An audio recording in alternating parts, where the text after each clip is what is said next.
خب سال 2025 تموم شد. سال جدید و بهتون تبریک میگم.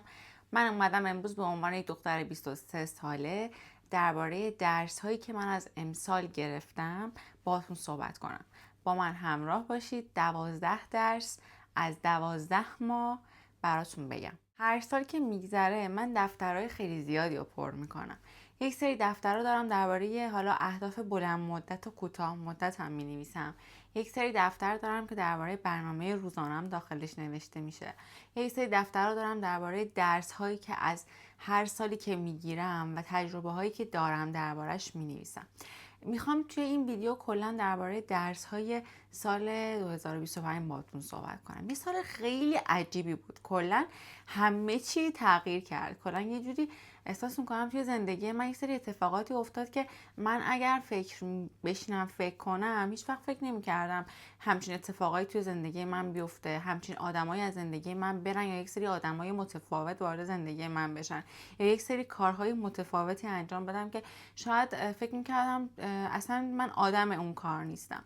میخوام درباره این درس‌ها باتون صحبت کنم. با من همراه باشید. بریم سراغ اولین درس که فکر میکنم این درس رو من چندین ساله توی دفترم می نویسم و باز هم تکرار میشه و باز هم داخلش موفق نبودم.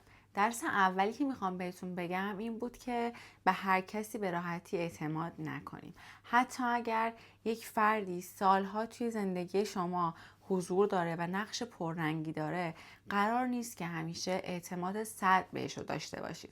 هر آدمی هر زمانی امکان داره یک کاری انجام بده که به ضرر شما تموم بشه و به هر کسی نباید توی هر چیزی به حرف هر کسی اعتماد کنیم. و فکر میکنم این یکی از درس‌های سخت دوباره امسال من بود که من یه آدمیم چون خیلی مثبت نگرم، به هر چیزی خیلی مثبت نگاه میکنم. یه وقتایی واقعا ضربه میخورم بابت این موضوع و خیلی جدیداً احتیاط میکنم توی حتی صحبت کردن با آدم‌های متفاوت، چون فکر میکنم که چارچوب من سفت و سخت‌تر شده بابت یک سری تجربه‌های تلخی که داشتم. و البته که خب درسی رو گرفتم که امکان داشت بهای سنگین‌تری براش بخوام سالهای آتی بدم، ولی زودتر این درس رو گرفتم و سعی میکنم که بابت این درس هوشیار باشم و خیلی هوشیار برم جلو. من امسال یه سری اتفاقات توی زندگیم افتاد. یک سری آدم ها از زندگی من حذف شدن و حذفشون کردم و فکر میکردم که اون آدم ها هیچ وقت از زندگی من نمیرن و هستن توی زندگی من و الان از اون آدم ها نه کینه‌ای دارم نه ازشون ناراحتم، چون من خیلی سریع فراموش میکنم خیلی اتفاقای منفی رو و سعی میکنم از هر آدمی اون وجهه مثبت توی ذهنم بمونه، چون به نفع خودمه. روح و روان خودم تمیزتره، پاکتره و قلبم تمیزتر میمونه. و خب فکر نمی‌کردم که قرار باشه اون آدم‌ها از زندگی من برن و این درسی بود که من اولین درسی بود که نوشتم توی دفترم. و این که بخوام در ادامه بگم خیلی از آدم‌ها اون چیزی که ما فکر می‌کنیم نیستن. یه سری اتفاقا افتاد تو چند ماه اخیر برای من. یه سری جاها رفتم، یه سری تجربه‌ها داشتم که باعث شد من این چیزی که دارم بهتون میگم بیشتر بهم اثبات بشه و اینکه آدم ها خیلی اوقات تو شرایط مختلف خیلی خوب نقش بازی میکنن و سعی میکنن همیشه خودشون نایس و خیلی خوب نشون بدن، اما هر آدم یک نقطه قوت و یک نقطه ضعفی داره و ما نباید با توجه به چیزی که آدم ها بهمون نشون میدن از خودشون پیش بریم و اعتماد کنیم. باید سعی کنیم که زمان بدیم و ببینیم که واقعا آدم ها توی شرایط مختلف چه ریاکشنی رو به جا میذارن و حالا دارن. این درسی رو فکر میکنم که هممون تجربه کردیم و از اعتمادمون سوء استفاده شده و خب یه سری آدم ها توی زندگی ما اومدن رفتن و حالا در ادامه میگم که چقدر یه سری چیزها حالا دلیل داره و هیچ چیزی بی دلیل نیستش.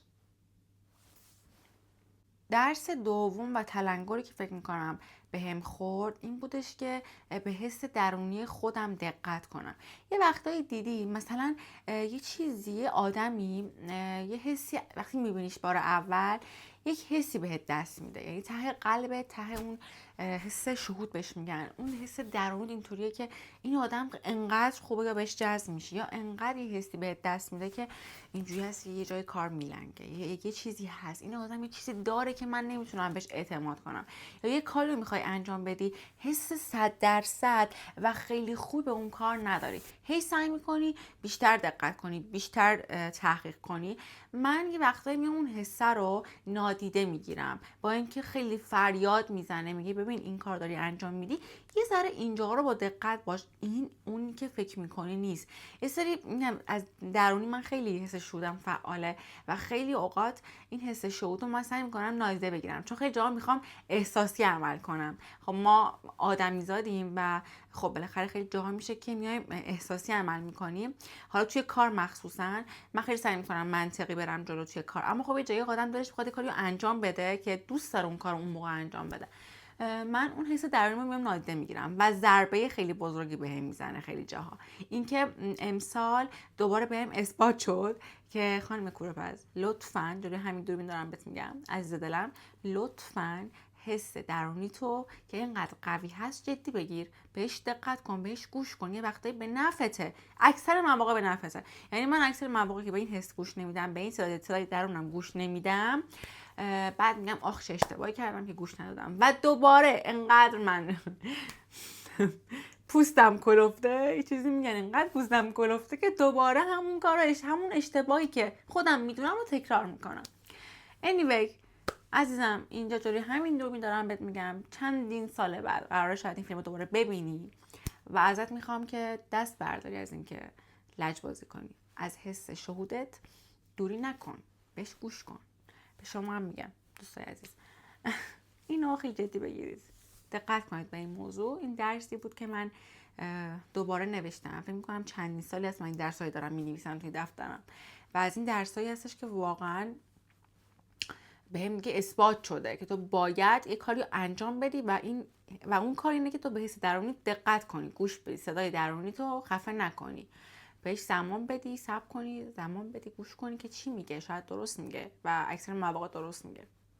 درس بعدی که گرفتم این بود که هر اتفاقی که توی زندگی ما میفته یا هر آدمی که وارد زندگی ما میشه یا از زندگی ما میره، یک دلیلی داره و اگر صبر کنم و دقت کنم و به این اعتماد کنم که هر چیزی بی دلیل نیست، هیچ چیزی بی دلیل نیست و این پازل ها بغل هم کنار هم گذاشته میشه و کامل میشه و تکامل پیدا میکنه و تو بعد از اون که اون چرخه تموم شد نگاه میکنی میبینی که به نفعت بوده، باید اون اتفاق توی زندگی تو میافتاده و سعی میکنم که وقتی اتفاق میفته کمتر ناراحت بشم، کمتر براش سوگواری کنم و این درسی بود که گرفتم و به سرعت اجراش کردم.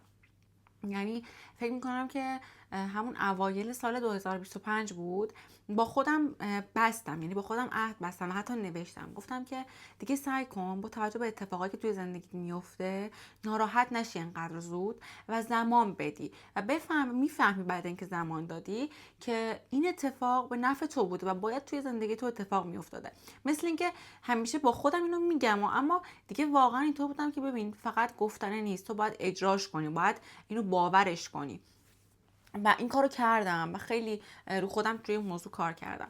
مثل این بودش که شما فکر کنید وقتی که وارد، همیشه به خودم میگفتم مثل این که شما وارد یک کوچه ای میشی که میبینی بن‌بسته، بعد این بن‌بست بودنه نگاه میکنی راه دیگه ای نداره، یعنی از دور که نگاه میکنی این بن‌بست، وقتی که میری ته کوچه یک مسیر دیگه ای سمت راست و سمت چپ شما باز هست و شما وارد یک کوچه دیگه، یک مسیر دیگه ای میشی.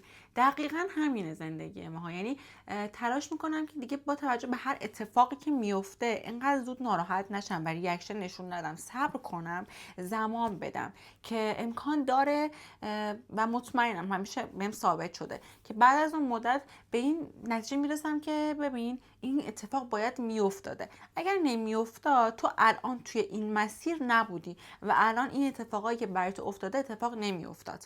یاد گرفتم که بسپرم به زمان، چون دیدم که اگر بخوام برای یک موضوعی به صورت طولانی مدت سوگواری کنم از اتفاقای دیگه عقب میافتم و سعی کردم این ناراحتی رو کمتر کنم و خیلی کمتر حالا سوگواری داشته باشم. و اینطور شدش که وقتی یه آدمی از زندگی من میره، من خیلی قبلا اینجوری بودم که نمیگم آدم وابسته‌ام نمیگم آدم وابسته‌ایم، اما اینطوری هم که برای هر آدمی توی زندگیم که وارد میشه یا هست توی زندگیم، واقعا به خاطر چارچوبای سرسختی که همیشه داشتم، هر آدمی نمیتونه به من خیلی نزدیک بشه. خب اگه یه آدمی به من نزدیک میشه و توی اون دایره محور، توی اون دوستا، حالا دوستای نزدیک من قرار میگیره یا جزو افراد زندگی من میشه که تو روزمره باشون ارتباط دارم، قطعا از یک چارچوبی گذشته، یعنی الک شده. و وقتی من آدمو از دست میدم و حالا اتفاقی میفته نیست دیگه تو زندگی من ناراحت میشم، چون آدمی نیستم که به راحتی بذارم هر آدمی وارد زندگیم بشه. یعنی زندگی من کاروانسرا نیست. خب خیلی اینطورین، دوست دارن که آدمای زیادی رو ترای کنن، باشون ارتباط بگیرن، دوستی، اجتماعی، کاری، حتی همکاری. من خیلی چارچوبم خیلی سرسخته و وقتی مثلا یه دوستی رو از دست میدم به خاطر یه سری موضوعات که بهم ثابت میشه اون آدم زندگی من نبوده، برای همکاری اوکی نبوده، مناسب نبوده، من بابت کاری، حالا همکاری امسال این اتفاق برام افتاد.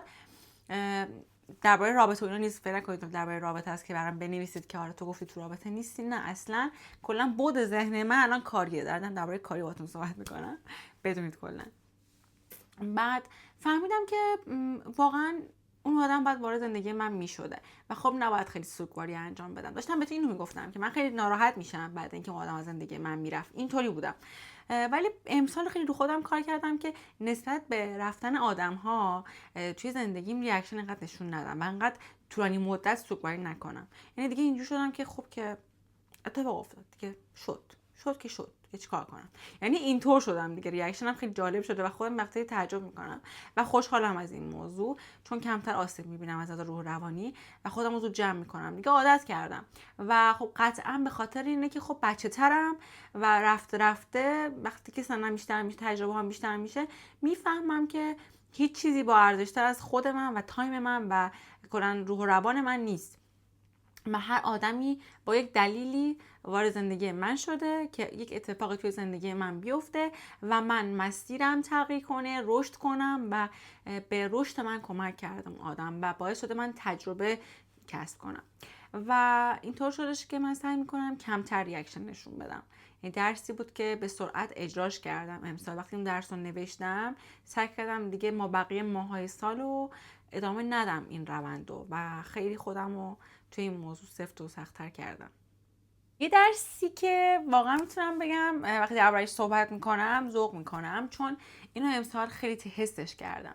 همیشه یه سری شعارها توی زندگی ما هست که حالا از آدمای دیگه میشنویم، اگر کتاب بخونیم، تو کتابا خوندی، این که میگن پاداش هر تلاشی به شما داده میشه. شما وقتی که تلاش میکنی، سالها زحمت میکشی، یک تایمی نتیجه حالا اون زحمت و تلاش رو میبینی و قطعاً برات اتفاق میفته اون چیزی که میخوای.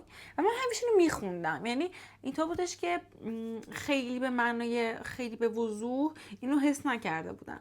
و امسال اینطور بودم که داشتم مینوشتم، اینطور بودم که واقعاً اگر سالها زحمت میکشی، اگر واقعاً داری تلاش میکنی، یک جایی اون موزتو میگیری و پاداشتو میگیری و حالت اینجوری هستی که آخیش اون چیزی که میخواستم شد. و من اینو یه بخشیشو، نه خیلی بخوام بگم شده همش، نه اصلا، هنوز من احساس میکنم سال 2026 یعنی 2026 برای من خیلی واو بشه. این حس درونیمه، یعنی به حس شهودم خیلی اعتماد دارم واقعا. فکر میکنم امسال سال منه واقعا.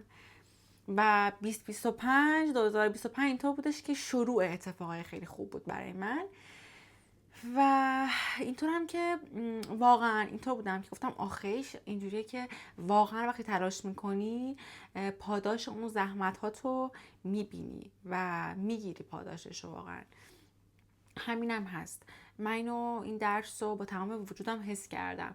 یعنی همیشه خونده بودم اینکه تو اگر صبر کنی، تلاش کنی، نتیجه میگیری.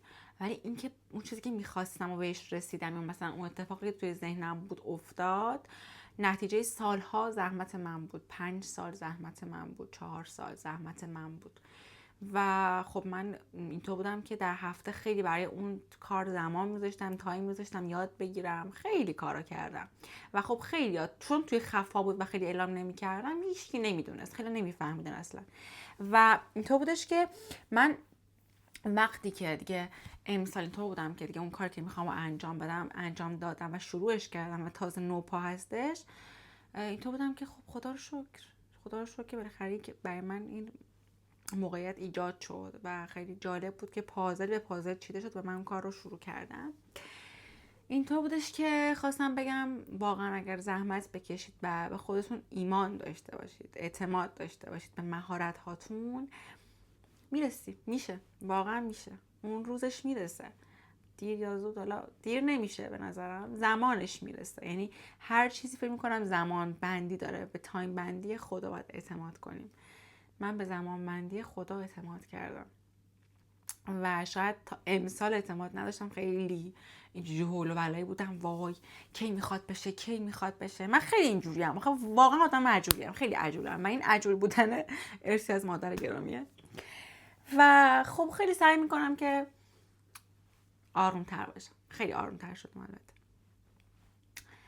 خلاصا که این درسی بود که خیلی برام ارزشمند بود. میرسی. درس بعدی که میخوام بهتون بگم و فکر میکنم که میخوام بهتون یعنی واقعا خواهرانه بگم که شما هم این کار رو انجام بدید. بچه به نظر من مهارت شما تو بدترین حالت ممکنه شما به داد شما میرسه. یعنی اگر شما بتونی مهارت‌های زیادی و مهارت‌هایی که زنجیروار به هم متصلن و برای شما هستش، یعنی شما مهارتی رو کسب می‌کنی و میتونی توی اون مهارت، توی اون کار بتره کنی، یعنی میتونی توانایی انجام و ادامه دادن اون مهارت رو داری، فقط کسب مهارت نیست. ولی همین که یک مهارت‌هایی رو داری، به نظر من به زمانش اون مهارت‌ها به دادتون میرسن و شاید شما یک کار خیلی کوچیکی انجام میدی، یک مهارتی رو کسب میکنی و سالها اصلا برای تو هیچ کارایی نداره و اصلا از اون استفاده نمیکنی، ولی یه جایی اون مهارت یه جوری به دردت میخوره، یه جایی به دادت میرسه که تو واقعا تو بدترین حالت ممکنی فکر کنی دیگه نمیشه و میتره کنی. بچه واقعا اینه، یعنی تا میتونید مهارت کسب کنید. من فکر می‌کنم پیار سال بود، داشتم با یکی از اقوام صحبت میکردیم. من ایران بودم، بعد ایشون خب دختر کوچیک داشتن.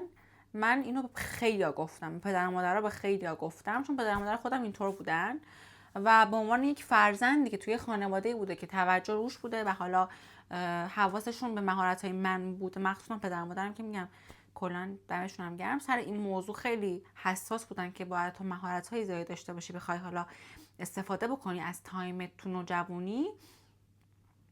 من به همه میگم که تا میتونید بچه‌هاتون رو کلاس‌های آموزشی بذارید و مهارت‌های مختلفی، ورزشی، نمیدونم علمی، کاربردی، هر چیزی که فکر میکنید بهش نیاز داره و واقعا یاد بگیره.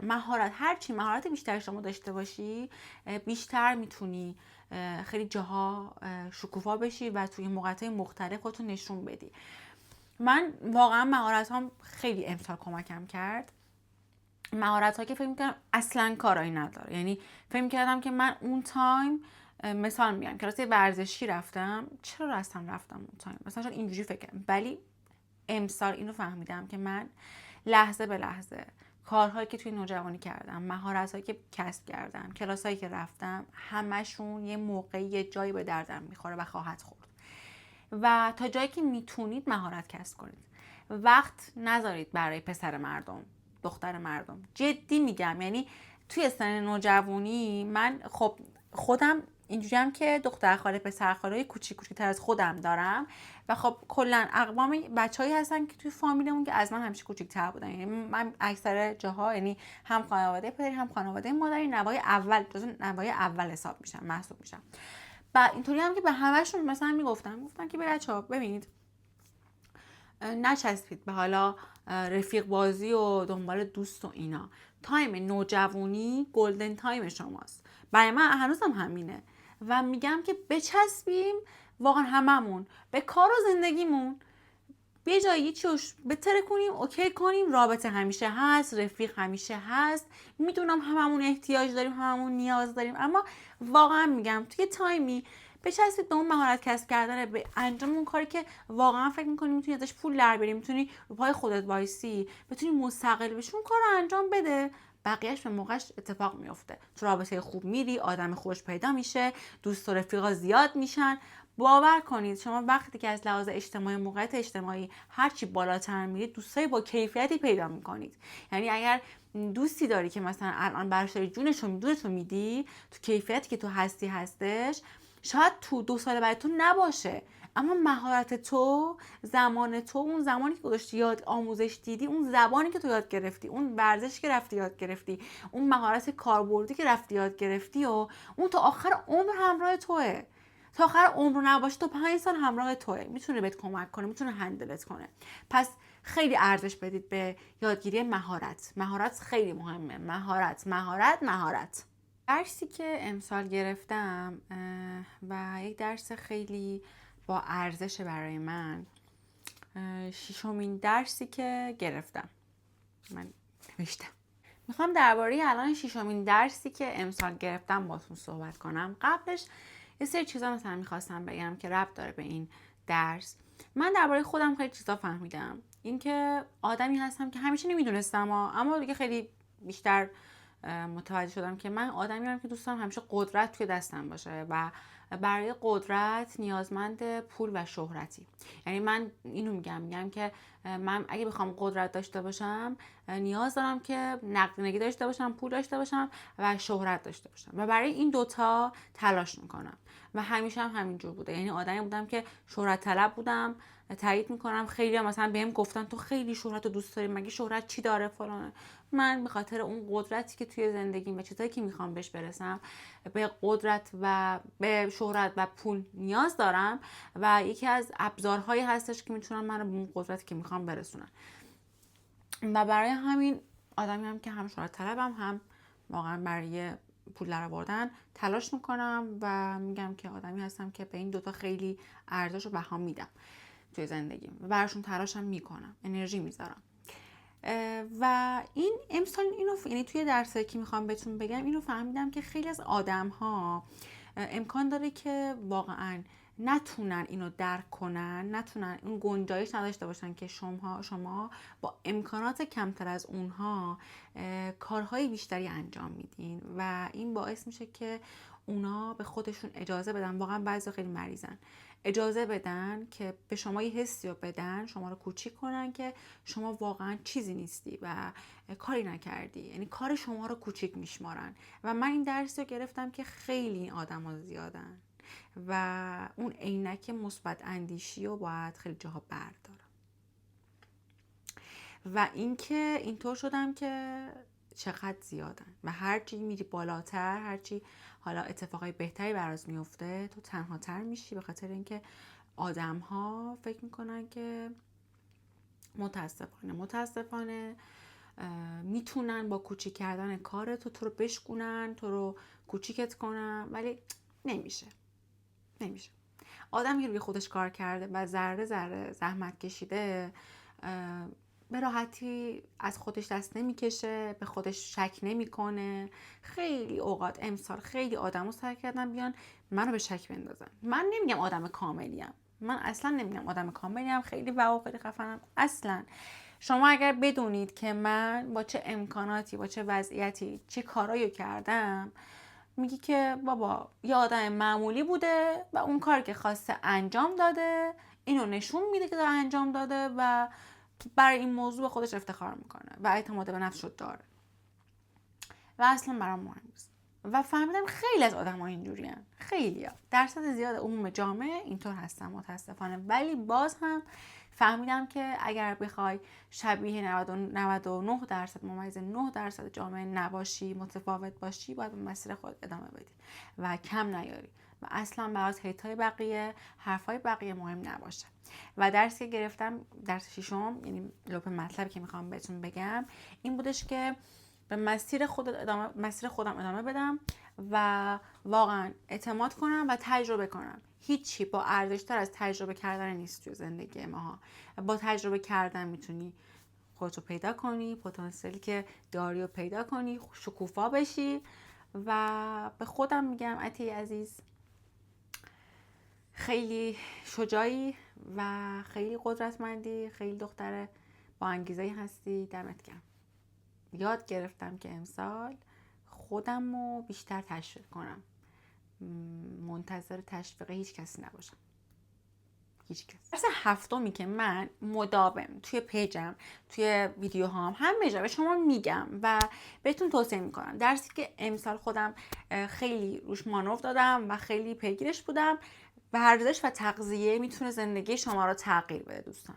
واقعا واقعیه واقعا میگم، هیچی مثل ورزش توی سن نوجوانی و جوانی نمیتونه واقعا اینقدر حالتو خوب کنه، پل‌های خیلی خوبی برات ایجاد کنه، مسیرها و موقعیت‌های خیلی خوبی برات ایجاد کنه، چون تو هم روحیه خوبی داری، هم فیت خوبی داری، هم زیبایی داری، ظاهری واقعا قشنگه. ورزش و تغذیه مناسب میتونه خیلی راه‌ها رو برای شما باز کنه. از منی بشنو که 97 کیلو بودم و به 62 کیلو رسیدم. من الان نشستم اینجا 62 کیلو هم و وقتی که مهاجرت کردم 97 کیلو بودم دوستان. نپرسید چطوری چی شد و اینا، چون به خاطر اینکه خیلی داستان داره، دربارش قبلا توضیح دادم. من یک مریضی تیرویدی داشتم، دارو مصرف میکردم، خلاصه بهتون میگم، و این دارو رو خب قطع کردم، ورزش کردم، وزن کم کردم، وعده‌های غذاییم کمتر شد، خب اشتهام کمتر شد و این ورزش باعث شدش که من فیت بهتری پیدا کنم، خیلی جاها به دردم خورده و مسیرهای خیلی خوبی برام باز کرده. پس اگر وزن زیاد اضافه وزن داری و فکر میکنی که این ارثی اصلا درست نمیشه، آزمایش بده، تحقیق کن، براش هزینه کن، خودتو به فیتی که دوست داری برگردون. من نمیگم، من اصلا بی‌احترامی نمیکنم به کسایی که وزنشون مثلا توپرن، بچه‌ها که توپلوان، خوشگلن، خیلی جیگرن، ولی اگر توی اون فیتی که هستی راضی نیستی و حالت خوب نیست، ورزش و تغذیه رو جدی بگیر و حالت رو خوب کن. به نظر من وقتی میتونی حالت خوب باشه که یعنی واقعا از خودت راضی باشی. و فقط ورزش کردن رو من نمیگم بچه‌ها برای اینکه فیت مناسب داشته باشی یا اینکه لاغر باشی، اسکینی باشی. اصلا خیلی ورزش میکنن، آدمای خیلی توپورین، خب خیلی عضله ساختن، خیلی اینجوری بادی بیلدینگن. من اصلا منظورم این نیست که شما ورزش کنید به خاطر اون لاغری و اسکینی بودن، اصلا اضافه وزنتون رو یا مثلا کم کنید، نه. این ورزش یه حس خوبی به شما میده، یه حال خوبی به شما میده، شما از خودت راضی هستی و اون هورمونی که توی شما بدن شما ترشح میشه رو ذهن شما خیلی تاثیر داره و حالت رو بهتر میکنه و روند کارتو بیشتر میکنه، انگیزت، حالت برای ادامه زندگی خیلی بیشتر میشه. و اینو امسال جدی‌تر گرفتم و واقعا نتیجه‌ش هم دیدم، نتیجه خیلی خوبی داشتش. به شما هم توصیه میکنم که جدی بگیرید، پیگیر باشید، ورزش کنید و روی برنامه جلو برید. تغذیه‌تون هم خیلی دقت کنید، تغذیه خیلی مهمه و همین دیگه، خیلی مهمه. درس هشتمی که خیلی خیلی خیلی خیلی منو اینجوری بیدار کرد: سلامتی نباشه دنیا پول در بیاری، دنیا کار کنی، نمیارزه. یه دقیقه نفس نتونی بکشی اصلا نمیارزه. منی که بهتون میگم که هنوز درست نمیتونم نفس بکشم، هنوز ریم مشکل دارم. مثلا من یک مریضی گرفتم و ریم به شدت درگیر شد. حدود 3 هفته من خیلی حالم بد بود، بیمارستانی شدم، بیمارستان بستری شدم، اصلا نفس نمیتونستم بکشم، پنیک میکردم و اصلا نفس بالا نمی اومد. نه ورزش میتونستم بکنم، نه غذا میتونستم بخورم، نه خواب درستی داشتم، نه میتونستم کاری انجام بدم. از کل زندگیم افتاده بودم و این نفس کشیدن چقدر ارزشمنده که اگر نباشه و شما مریض باشی، بیمار باشی، به هیچی نمیارزه، از زندگی سیر میشی. و درسی که امسال گرفتم، مهمترین چیز توی زندگی من سلامتی منه. من باید خیلی به سلامتیم اهمیت بدم، مراقبت باید بکنم از خودم رو نباید رها کنم به خاطر حالا کار و زندگی و اتفاقای روزمره‌ام. باید روی سلامتی خودم مانور بیشتری بدم و این مانور دادنه باعث بشه که من ارزشم بیشتر بشه و حالم بهتر بشه.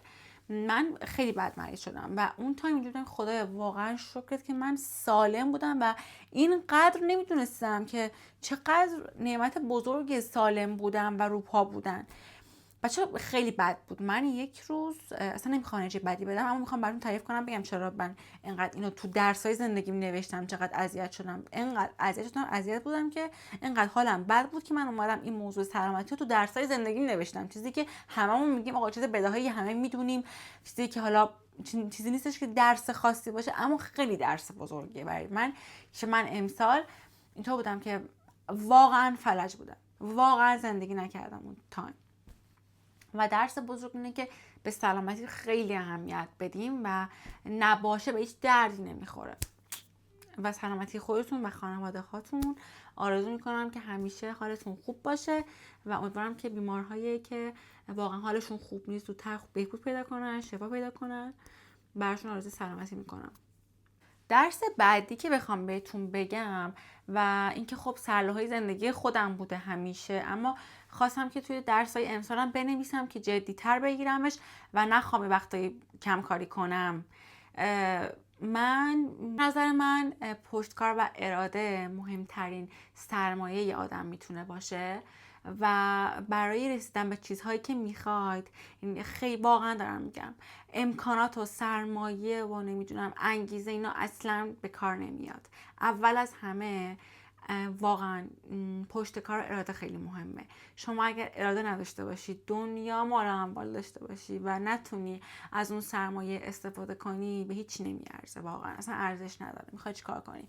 به نظر من اراده و پشتکاری که شما دارید خیلی ارزشمنده و من این درسی که امسال گرفتم این بودش که خیلی سرمایه خیلی بزرگیه برای من و اگر نباشه من هیچی نیستم، نمیتونم هیچ کاری انجام بدم و خیلی کلا لود، یعنی هیچی نمیتونم برسم تا که میخوام و اینو جدیش بگیرم و ارزش، یعنی یه ارزش بدونم توی زندگیم، چون خیلی ندارن این موضوع رو، این توانایی و مهارت حالا که توی درون آدمه و میتونی تقویتش کنی البته. و اینطور بودم که چه ارزشی داره برای من، چقدر مهمه و جدی بگیرم و سعی کنم اینو مداوم تقویتش کنم، این اراده ها رو هی مداوم ثابت کنم، پله‌های کوچیک کوچیک برای خودم بچینم، مسیرهای کوچیک کوچیک برای خودم تعیین کنم که به اونا برسم و باعث شه الله هم انگیزه بشه، همین که اراده من تقویت بشه و با پرقدرت تر برم جلو. این که درسی بود توی زندگی میگرفتم، چون یک سری یه موقعی شد که توی جمع‌های قرار گرفتم، دیدم که چقدر من نوع تفکرم با آدمای اطرافم متفاوته. اینکه من سعی میکنم از چیزهای خیلی کوچیک با اراده که دارم کارایی انجام بدم که بقیه اینطوریان که نه نمیشه و من هیچ وقت سعی میکنم، خیلی وقت اینطور شدم که تو کارام دیگه نو نیارم، یعنی نشد نداره برای من اون کارو انجام بدم هر طور که شده و سعی کردم که اراده رو تقویت کنم. و این درسی بود که واقعا از نمیتونم اتفاقا رو کامل براتون توضیح بدم، چون فقط یه بخشش منم، بخش دیگه آدمای دیگه هستن شاید نخوان گفته بشه، ولی خواستم بگم که این درسی بود که خیلی برام ارزشمند بود. این که اراده پشتکار یکی از المان‌های مهم شخصیت منه و من باید مداوم تقویتش کنم. اگه تقویت نکنم و این کم بشه، واقعا من هیچ نیستم. خیلی مهمه.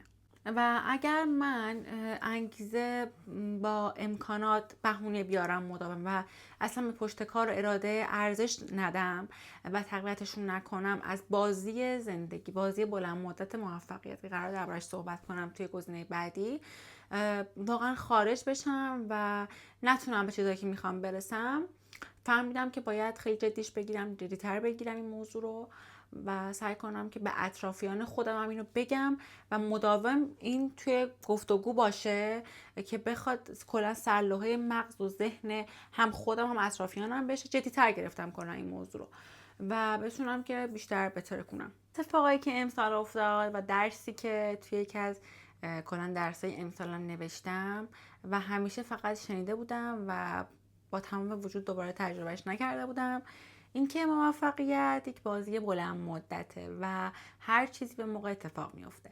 یک بازی کوتاه مدت نیست که بگی من الان این کارو کردم پس موفقیت از دیدگاه آدما متفاوته و اینکه برای من موفقیت از دیدگاه من اینکه من خیلی کارها رو میتونم انجام بدم و توانایی انجام خیلی کارها رو دارم و سعی میکنم که خودکار اون کار رو انجام بدم و اراده دارم، پشت کار دارم برای من خودش موفقیت حساب میشه و واقعا اینکه بتونم تو مسیرش قرار بگیرم خودش موفقیته.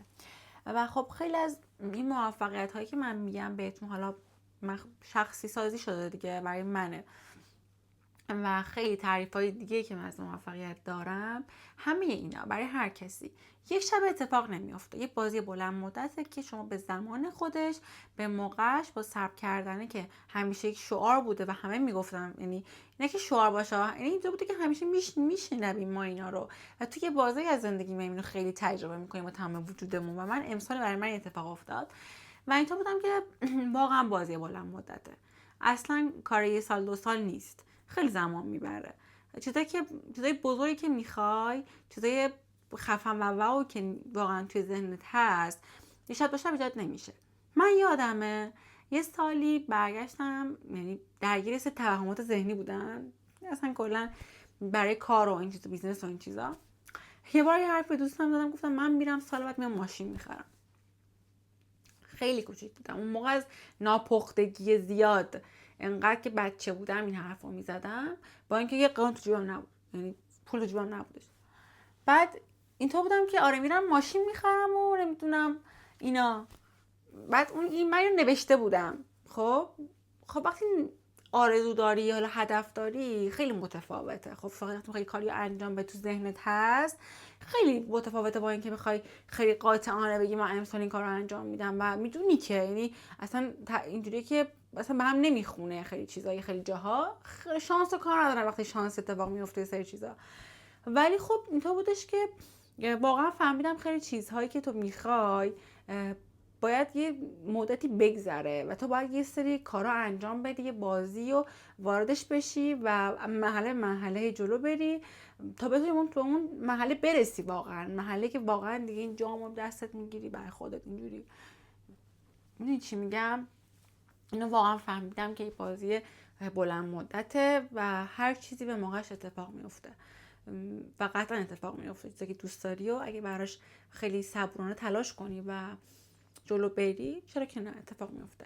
ولی بازی بلند مدت، اصلا کوتاه مدت نیست. درس بعدی که امسال گرفتم و خیلی برام عجیب بود و خیلی از جاها کارم فکر و افکار منو به هم ریخت، اینکه عادت ایجاد کردن خودش خب سخته، روتین ساختن هم اصلا راحت نیست.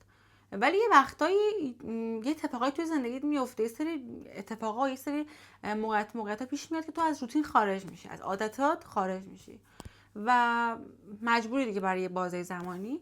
و بعد فهمیدم که درس خیلی بزرگ این که وقتی که بلافاصله از اون موقعیت خارج میشی و حالت عادی زندگیت برمیگردی، باید تو جمع جور کنی، وارد دوباره همون حالت بشی. اگه نشی دوباره برگشت خیلی سخت میشه، خیلی اذیت میشه. اگه عادت داری روتینت مثلا ورزش کردنه، این درسی گرفتم واقعا که پشت گوش ننداز. یعنی اگر فکر می‌کنی یه تایمی قرار از اون موضوع دور بشی، بلافاصله وقتی که برگشتی دوباره شروع کنی. یعنی روتین امکان داره به هم بخوره و واقعا سخته ساختن دوبارهش. و اینو فهمیدم که درس امسالم خیلی اینجوری دیگه آخرای همین 25 دیگه داشتم ناله میکردم سر این موضوع. آره واقعا درسی که امسال گرفتم، سریعا اقدام کنید. یعنی از اقدام کردنه وا نمونید، عقب نمونید. برای خودم هم چیزی بود که خانم کورپس، دوباره توی دوربین میگم که خانم کورپس، اقدام عقب ننداز لطفاً. من میدونم که خیلی آدم عملگرایی هستی، خیلی زود عمل میکنی، اما دیگه اقدامی که میخوای انجام بدی هی فردا نکن، پشت گوش ننداز. اگه دوباره از روتین خارج شدی، دوباره به روتین برگرد، ساعت خواب اینا همه رو تنظیم کن خانم محترم. این حرفا که به خودم میزنم واقعا خوابم به هم ریخته. بعد دیگه آره به روتین عادت برگرد دیگه، تو رو خدا سر جدت. و اینکه عادت‌های خوب زمینه ساز ساختن آینده های خوب هستش. این چیز شعاری شد ولی واقعا همینه. اگر عادت‌های خیلی کوچیکی برای خودتون بذارید و روتین سالمی داشته باشید، واقعا میتونه زمینه ساز خیلی موقعیت‌های خیلی خفن باشه براتون. با آدمای خیلی سالم شما رو مواجه میکنه، با موقعیت‌های خیلی سالم، اتفاقای خیلی خوب، آدمی یعنی اون کیفیت اتفاقای با کیفیت براتون بیفته.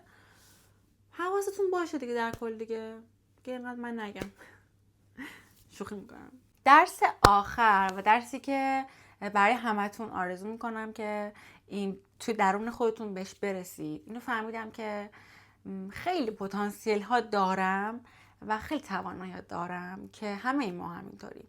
باید تجربه کنم و ترای کنم تا بتونم خودم رو کشف کنم. خیلی جاها دست کم نگیرم خودمو و به خودم زمان بدم. یعنی من یه آدمیم که خیلی میخوام سریع همه چی اتفاق بیفته. منم آدمی زادم یه وقتی ببین عطیه جان خسته میشی، کم میاری، ناامید میشی، اما تو آدمی زادی و اینقدر خودتو سرزنش نکن لطفا. خیلی جاها اینقدر با خودت نجنگ، در صلح باش. هی به خودت میگی ولی بازم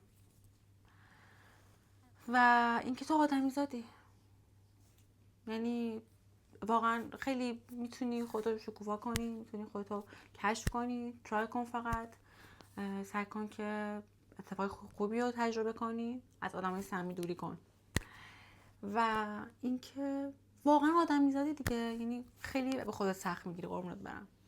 یه جایی واقعا سخت نگیر، با خودت در صلح باش، نجنگ، ناراحت نکن خودتو. یه جاهایی اثبات کردی خودتو به خودت عزیزم، ان شاءالله که اتفاق خیلی خوبی برات میفته. خب دیگه با خودم صحبت کردم.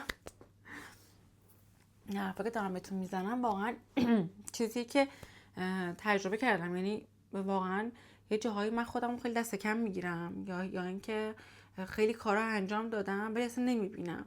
شاید الان دارم تا آرزوی 4-5 سال پیشم زندگی میکنم اما اصلا نمیبینمش.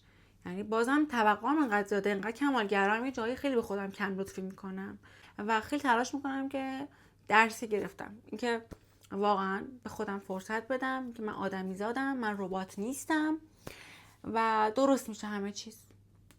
تو درس زیادی بود همه جا توی یه گزینه اومدم گنجوندم. مرسی که همراه من بودید. امیدوارم که سال خیلی خوبی داشته باشید. این درسایی بودش که دختر 23 ساله، حتی اگر این درس‌ها تکراری بود، سال قبلم توی درسام بوده مثلا، ولی بازم میگم درسایی که ارزشمنده واقعا.